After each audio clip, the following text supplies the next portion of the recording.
was your jersey? Yeah, 85. All right, that's So it said Johnson, but the NFL, they fined me 1 year for playing around. I changed the name on the back before the game started.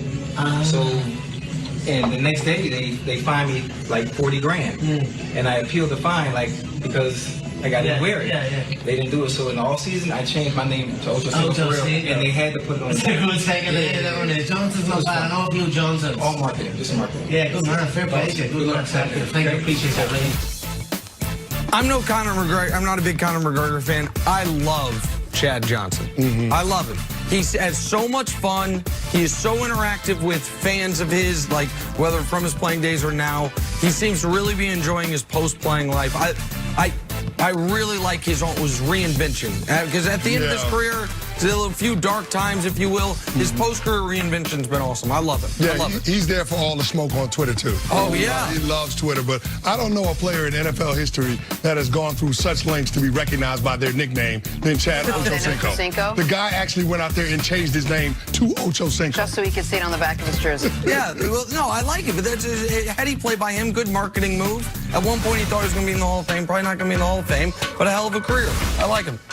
Time now for stories to start your morning. Sponsored by Sprint. Switch today. So yesterday, Nick, an arrest warrant was issued for Odell Beckham in response to a video showing OBJ slapping the backside of a stadium security guard. Should I use a different word? No, it's just funny every time I see it. This following video of OBJ handing out cash to LSU players. Nick, you're laughing. What'd you make of the latest development with OBJ? Okay. All right, listen. So I've spent a lot of time and cachet, if you will, defending Odell. And yes, obviously, nobody likes this security guard. Everybody knows, as had an encounter with it's not a police officer, this is a security guard. Yeah. And he's hassling championship players for indoor smoking laws. So, but you've got to set that part aside. Odell, I defended you, man, on the handing out the money, and I will still defend you on the handing out the money. But all the other videos that have now come out of how you were acting at this championship game are not really that defensible, and this is just idiotic. Now, do I think it's arrestable? I guess in Louisiana it is, but you can't act like the security guard just kicked a game-winning field goal and slap him on the butt. You can't. You've got, and Canty, here's the part, and I tell this when I see him. You're the grown-up in the room, and of all the people in that locker room, all the 18 to 22-year-olds, you're the one acting the most a fool. That's not good. It's not a good look, and it put your buddy Nick Wright in a terrible spot because I spent all day yesterday saying, oh, you know, he didn't get arrested like Julian Edelman, and the moment I get off the show, Odell's been arrested for smacking the butt of a security guard. So that's why you really have an issue with it, though. Because he really put me in a bad way. He's put me in a bad spot. Exactly. But listen, man, I think this is much ado about nothing. Everybody knows that Odell's behavior is unacceptable. He shouldn't have slapped the security officer on the backside. But does it rise to the level where you really need to issue an arrest warrant? When I thought it was a cop, that part bothers me. When the initial reports were it was a police officer, then you put your hand on a cop in any way, you're going to get arrested. Sure. So a rent-a-cop, On to the Dallas Cowboys now. The newly hired Mike McCarthy. He's hassling these guys. They're smoking cigars. Joe Burrow's allowed to smoke a cigar in peace. It's a fire hazard, you guys. Oh, it's a fire hazard. Retained offensive coordinator Kellen Moore will continue to call plays next season. That, according to Mike McCarthy. Dallas led the NFL in yards in 2019. Canty, you like this for the Cowboys? Kellen Moore still calling plays? No, I don't like it, Jenna, because I feel like this is the owner, Jerry Jones, overstepping once again. You got a new head coach, but it's the same old Jerry. In fact, you know Mike McCarthy would probably prefer to have the opportunity to call plays, but Kellen Moore was retained on the staff, and the fact that he's going to be the play caller, to me, this has Jerry Jones' fingerprints all over it.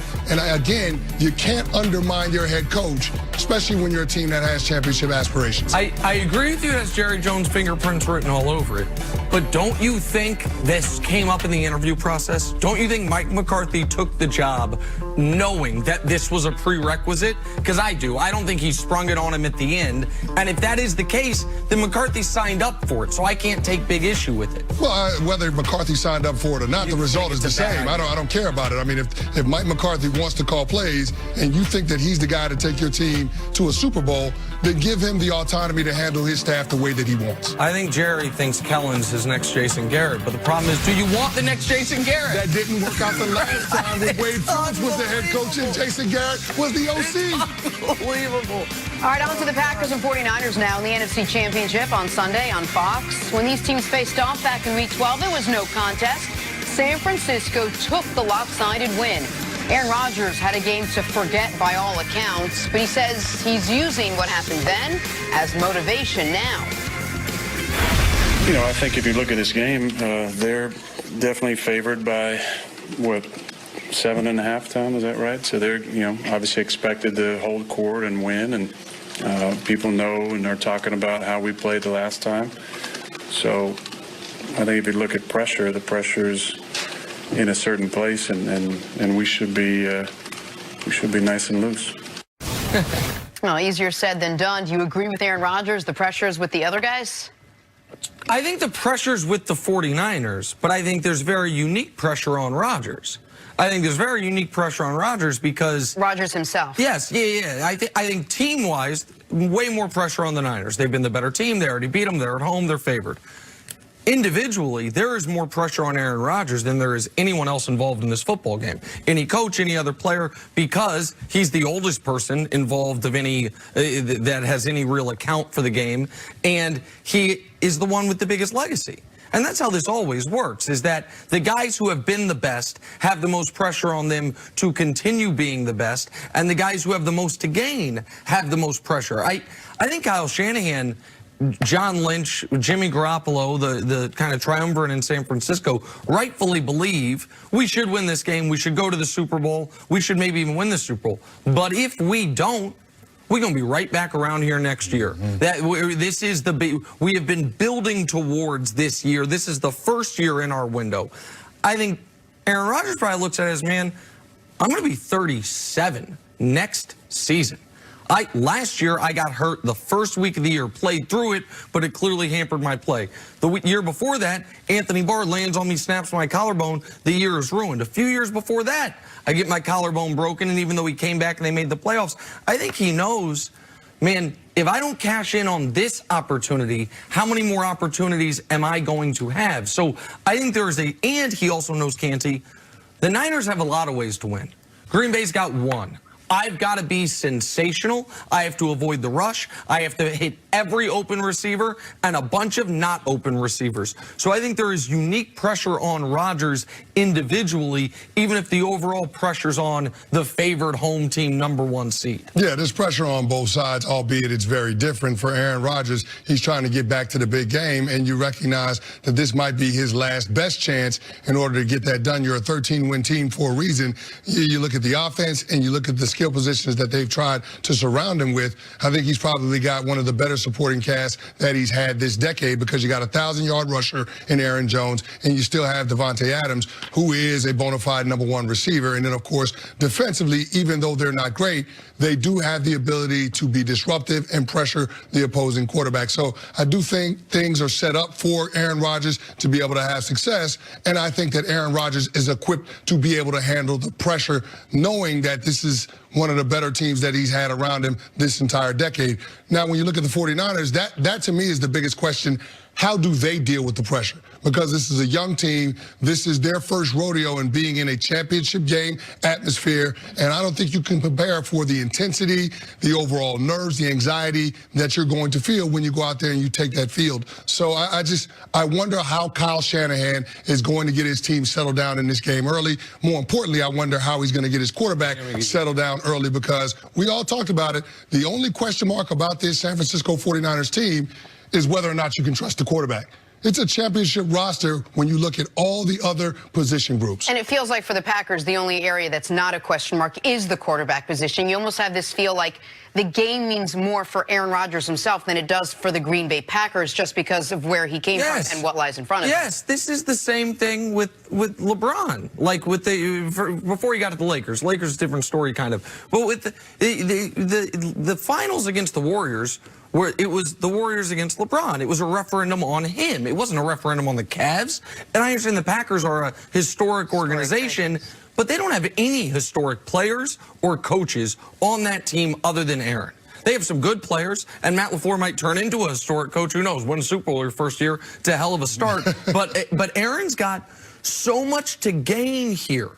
In that, I was discussing earlier, one of only 4 quarterbacks ever with a 100 passer rating or above in the postseason. The other guys are Bart Starr, Kurt Warner, who made the Hall of Fame based on his postseason resume almost alone. No one won a couple league MVPs to go along with it. And surprisingly, Matt Ryan, who's been really good in the postseason, people forget about it. But Aaron, if they win the next 2 games, jumps a tier in my own make-believe, but I think it's the right one, quarterback pyramid. I mean, Aaron goes from the level where he is no question from there on better than Favre. I think he already is if you were to rank him 1 through 8. But this is of the last 50 years.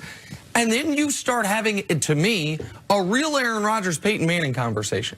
Because Peyton Manning, while he has way more regular season records, almost all the regular season records, Peyton Manning's passer rating dropped to the mid-80s in the postseason for his career. It took him until year 6 before he had a single good postseason game, not postseason run. The year they won the Super Bowl, his first Super Bowl, his only Super Bowl in Indy, he threw more interceptions than touchdowns. He was just so good for so long, you knew he was going to cash in eventually. Finally, that Colts team had a good defense. Rodgers has been a sensational postseason quarterback. He is as talented to the eye test as basically any quarterback any of us have seen. If they win the Super Bowl, the other element of it is, while he won't say it publicly, he wins the argument about Mike McCarthy. That argument is now over forever. If the first year without McCarthy, when we were like, what's wrong with the Packers? Well, fair or not, what's wrong with the Packers becomes McCarthy was holding them back. And so there is immense amount on the board for Aaron Rodgers here if they can win this game as an upset and then as an underdog, and then they'll be underdogs in the Super Bowl against Kansas City. We already know that line would be around 4.5 points. So